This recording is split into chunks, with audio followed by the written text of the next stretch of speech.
Yeah, let's go live to someone who knows that party pretty well, David Littleproud, the Nationals leader. What do you say to those Liberal and National colleagues like Crisafulli, like Presciutto, who are saying we don't want a bar of this? Oh, look, I think they should take a deep breath. We're looking for a mandate from the Australian people. And if we get that mandate, we want to be constructive with state governments, but there'll be a clear indication for the Australian people about a different pathway. And they shouldn't get in the road. They should work with the federal government because we have to make decisions for the greater good, for the nation's good, not just for a state. We've got an East Coast market that is integrated. We're not going to run away from that. So it's important that there's maturity in this debate. And what Peter Dutton and I is prepared to lead that with maturity, with calmness, and making sure that Australians appreciate the opportunity that we're putting in front of them, that there's a different pathway to an all-renewables approach. And so I just say to all premiers and opposition leaders, I'd just be reluctant to come forward too quick. Let's let the Australian people make a determination. If they do, it should be respected. Was there discussion among your leadership to put dollar figures out there to have the costings today, and you decided let's hold that off? Well, that'll be the next. Well, that'll be the next stage. Today was the first step in giving respect to those 7 communities that after the geotechnical assessments, the initial assessments, that they're the best ones on which to proceed with. It was also about making sure that Australians understood that under Peter Dutton and David Littleproud, we're going to return ownership of some of our generation of power to the Australian people, not to multinationals from overseas that come along, take it and run off, and to leave a legacy, not for 19 years or however long a wind turbine or a panel lasts, but for 80 to 90 years. That's the legacy that Peter Dutton and David Littleproud want to leave.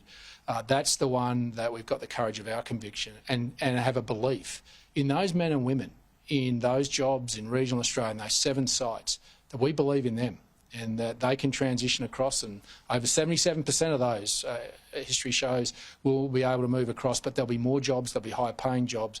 But this is a vote of confidence in regional Australia rather than having a vision of us tied up with transmission lines, turbines and solar panels. Can you give us a sense of how much energy will be provided by the 7 reactors when they're up and running in terms of megawatts? Yeah, well, that'll be the next stage that we'll announce, not only with the costings, but also in terms of what the energy mix will be. I think it's important to understand this is a big change that we're asking the Australian people to understand and those communities to understand, those 7 communities.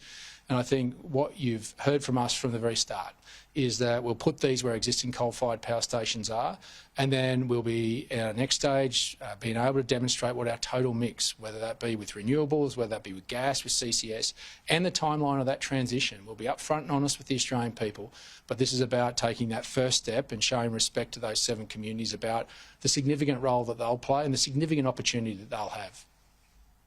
You won't give the number on the megawatts, though. Will it be enough? Can you tell us, will it be enough to cover the base load power that's being removed from the system over the next 10 years?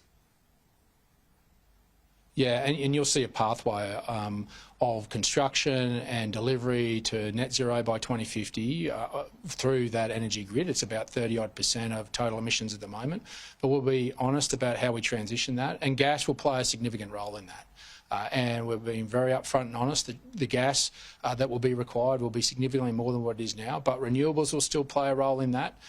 There'll be renewable projects, and what we're simply saying is we should also run the ruler over, giving energy independence and looking to put renewables on an environment they can't destroy, and your food security being destroyed by tearing up prime agricultural land and tearing up remnant vegetation, but looking to put it on rooftops and working with states about the subsidies they give and look to batteries to help the grid. So you'll see a mix, and we're working through that, but we'll be upfront and honest about what that baseload piece will be with nuclear, what gas will play and what renewables will play. We won't have an all renewables approach. We won't put all our energy eggs in one basket and create concentration risk in this country, because it simply won't keep the lights on, it won't keep hospital lights on, and it won't keep manufacturing going. You've said again today, similar to the remarks you made yesterday, that you want to keep a lid, basically a cap on the amount of large-scale renewables in the system, and that nuclear will help do that. Your colleague Simon Birmingham, I spoke to him yesterday, he says there is a a place for large-scale nuclear energy projects into the future. Do you disagree with him? Well, there is nuclear. That's what we're putting in today. And what that does is, as I articulated the other day, large-scale it reduces renewable, the amount. Large-scale renewable. No, I got you. I got you, mate. Yeah. Do you agree with him? Yeah. Yep. So what this will do, as I said the other day, is reduce the need for those large-scale renewable projects that we would have under the Albanese government of all renewables approach. But what we should also run the ruler over, that I went on to say in that press conference, was talking about where renewables should be and putting it on an environment it doesn't destroy. And that's on rooftops and supporting energy independence for business and households where the concentration of population, the concentration of power is required. That's common sense. And we've worked with states and looked to help with batteries. Well, that alleviates further the need for regional Australia to bear the brunt of this. And that's all I'm saying to our Teal members of Parliament. I understand we're all on this journey to make sure we decarbonise to live up to our international commitments. But just appreciate what you're asking us to bear the burden of. The lifestyle that's been ripped up, the environment that we preserve being ripped up, our livelihoods being ripped up, and your food security being ripped up. It's not as simple and as ideological as they think. And I just say it's easy to make those assessments and that ideology from the sanctity of a suburb in Sydney. But come and have the lived experience that the Nationals have and the pain and anguish that we see of families being torn up, communities being torn up, their livelihoods being torn up. Don't they count? Don't those Australians count just as much as someone that's sitting in Wentworth or in Goldstein? We count too in regional Australia, and we've done the heavy lifting. We want to do more of the heavy lifting, but let us do it in a way that we can actually get something out of, not some multinational from overseas. And not only do we get something out of it, but the Australian taxpayer gets something out of it. David Littleproud, appreciate it as always. Thank you. Thanks for having me.